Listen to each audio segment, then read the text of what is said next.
السلام عليكم ورحمة الله وبركاته. الفيديو ده يا جماعة إن شاء الله رسالة لكل جمهور الزمالك. إحنا ضد التحيز الإعلاني والدعائي اللي بتعمله السبونسرز والمعلنين مع لعيبة النادي الأهلي ضد لعيبة النادي الزمالك. يعني أنا لما أبص ألاقي في خلال شهرين زيزو أو غير زيزو بقى وجه إعلاني مطلوب، على الرغم إن هو كان في الزمالك مترشح لأحسن لعيب في أفريقيا ومكسر الدنيا، واخد دوري سنتين، واخد كونفدرالية، وعلى طول هداف، ومحدش عبره حتى بإعلان لزلطة في الشارع. يجي دلوقتي يبقى وجه إعلاني في شهرين ويعمل أكتر من إعلانين أو ثلاثة، وما قبله إمام عاشور وما قبله فلان وعلان، وكل الإعلانات مستحوذ عليها لعيبة الأهلي. هي مش قصة حقد ولا حاطين حد في دماغنا، بس الكلام ده كده فيه تحيز. ونادي الزمالك لا يملك إلا جمهوره، وإحنا الحمد لله قوة جامدة جدا جدا جدا. واديكوا شفتوا لما شركة معينة لشركات الاتصالات تجاوزت الحدود عملوا ايه، وجمهور الزمالك عمل ايه، وهم رجعوا اعتذروا ازاي، وعرفوا كويس قوي مقام ومقدار نادي الزمالك وكيان نادي الزمالك وجمهور نادي الزمالك. اللي بيحصل ده تحيز دعائي واعلاني واضح جدا جدا جدا في دولة باذن الله مفيش فيها غير العدل، من اكبرها لغايه اي حد فيها. ده اللي احنا بنحلم بيه، وده اللي مش هنرضى بيه الا لنادي الزمالك، مش هنرضى الا بالعدل. انا عندي لعيبه كبيره قوي، وانا راجل متصنف في افريقيا، وراجل مسمع في العالم وفي الشرق الاوسط وفي افريقيا، جماهيريتي اعلى من اي حد في الدنيا. وفي مصر اكتر من 50% من القوى الشرائيه جمهور نادي الزمالك، واحنا فاهمين كويس القصه ليه.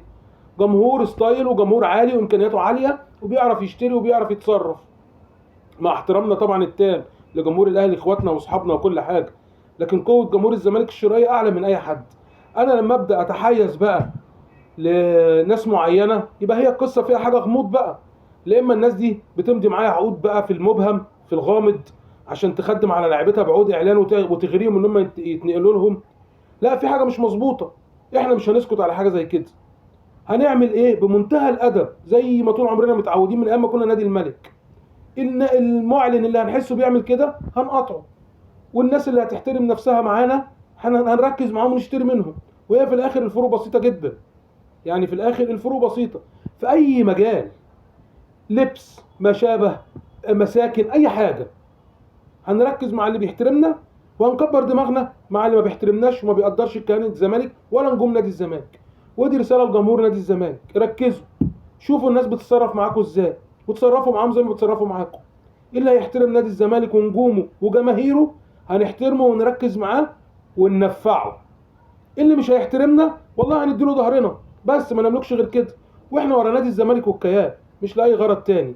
احنا لا ورانا سبونسرز بيرعونا ولا حد بيمولنا ولا قنوات بتدعمنا. احنا ورانا ربنا سبحانه وتعالى وهو فوق كل شيء، ونادي الزمالك وحب نادي الزمالك وجماهير اخوات، بس مش اكتر من كده. الموضوع ده يا جماعه مش عايزينه يعدي كده بالساهل.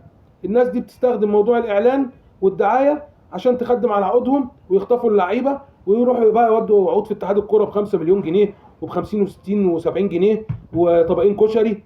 لا، مفيش منه الكلام ده. احنا كده فاهمين القصه كويس قوي.